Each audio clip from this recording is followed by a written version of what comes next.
Hey everyone, so I'm pretty excited to make my first official video on this YouTube channel. So I'm just going to be talking about how to be a good conversationalist. Conversationalist, did not mean that plural. But yeah, by the way, I don't really edit these videos. I kind of just do them off the cuff and like whatever comes out, comes out. But yeah, so basically, I feel that this is really important. It'll really help you in all aspects of your life because being a good conversationalist is important. You have to have conversations with people in life unless you just don't ever talk to anyone, right? So something that I will say, I'll say actually first what you should be doing and what you shouldn't do to be a good conversationalist. Honestly, in my opinion, I think that the person who is the best conversationalist is the person who is the best listener, right?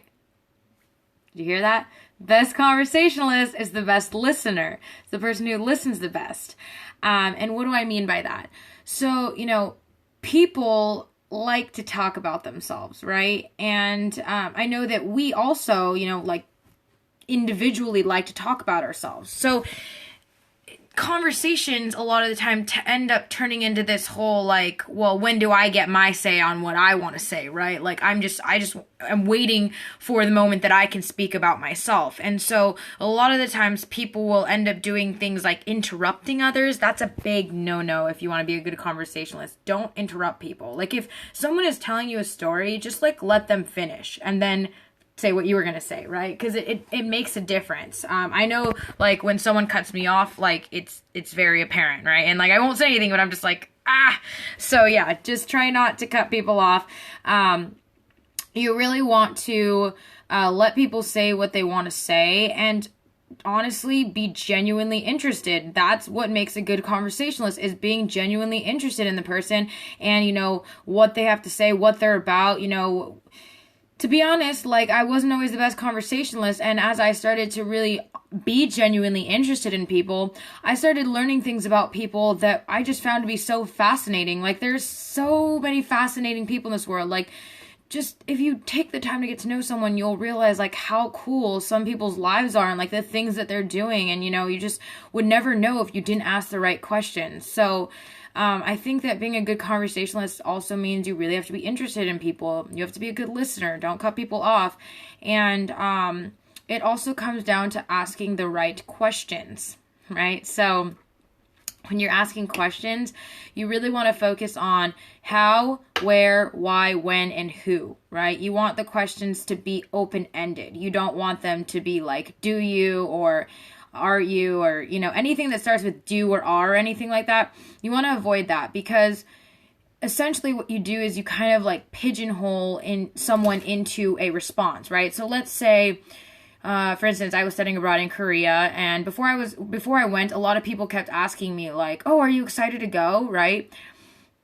A better question would have been, how are you feeling about going to Korea? Because now when you word it as, are you excited to go? Now I feel that I have to revolve my question around being excited. But what if I'm really actually in reality fearful, or I'm nervous about going to Korea, right?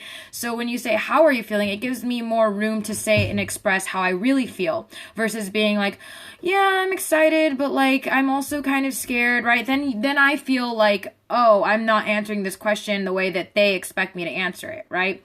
So if you want to be a good conversationalist, you don't really want to pigeonhole people into projections of what you believe they should respond like. Like, are you sad about this? Are you happy about this? Because reality is everyone has different emotions about everything. One person could be super excited about going abroad while the other person could be, kind of nervous. And people want to know that you aren't judgmental, that you're open-minded, that you're willing to accept whatever their response is. So that's why you really want to focus on open-ended questions like how, where, why, who, and when. How are you feeling, right? So now another part of being a good conversationalist, as I already said, is you need to be able to listen, right? So if you want like a conversation to dive deeper, right? I'm not even talking about superficial shallowness. Like sometimes I'll have conversations and find out like their entire life story within like 10 minutes of talking to them, and people never know how I do that, but I'm gonna tell you how now. So, yeah, I just really honestly listen. So if they're like, yeah, let's say they're saying like, oh, I have 5 siblings. I'm like, oh, I really want to know, like, where do you stand in that sibling? Are you the youngest? Are you the oldest? Right? And then they'll be like, oh, I'm the youngest. How was that, growing up? Blah, blah, blah. Like, I ask a bunch of questions that, like, are follow-up questions, right? And I really try not to talk about myself when I'm, like, first knowing someone and just, like, really wanting to get to know them. Because I don't care. I already know myself, right? Unless you ask me about myself, I don't really feel the need to express anything, unless, because then it's like, well, why am I going to express this if you're not genuinely interested, right? So yeah, I really listen to them.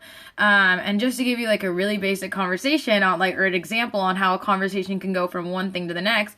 Let's say, you ask someone like, how's your day? And they're like, oh, it was good. It rained today. And you're like, oh, well, what about the rain made it a good day, right? Because that's kind of an interesting thing. They're specifically talking about the rain, right? That's what made it a good day. So you can probe a little bit deeper. You don't have to just say, oh, well, that's cool. Like my day was good too. And then start talking a bunch about yourself, right? You can kind of question, well, why did they say that the rain, that's a pretty specific thing. And then, well, what about the rain made your day good? Oh, well, my plants got watered. Oh, so do you garden? Yeah. How long have you been in that? Oh, I've been into it for 10 years. And wow, how'd you get into it? Like, and then bam, you start talking about their passion for gardening, right? And you can have a whole conversation about their passion for gardening. And now you know something that's really important to them, right? And who they are as a person. So just based off one little question on how was your day, right? A lot of times people are like, how was your day? It was good. Okay, bye. Like, that's the end of the conversation, or you just have this awkward silence, or maybe you talk about something completely different. But paying attention to what people are saying, because sometimes people will say things like specific words or specific things because they subconsciously want you to probe deeper. And when you probe deeper, you will find out all kinds of things about them that are going to be extremely fascinating. And that's why, I've been fortunate enough to get really good at conversing with people, because now I really get to see like the depths of like humans and like what they think and how they are, and it's just amazing. So yeah, honestly, it's boring to just talk about yourself all the time. So there you have it. That's how you become a good conversationalist. Listen, ask the right questions, pay attention to what people are saying when they say it, because then you can probe a little bit deeper, and do not interrupt. Right? So, yeah, there you have it. Hopefully that helped. If you guys have any more questions, feel free to comment. I'll try to answer as many as I can. And otherwise, if you like this video, please subscribe, and I'll see you guys later. Have a good day or night wherever you are. Bye.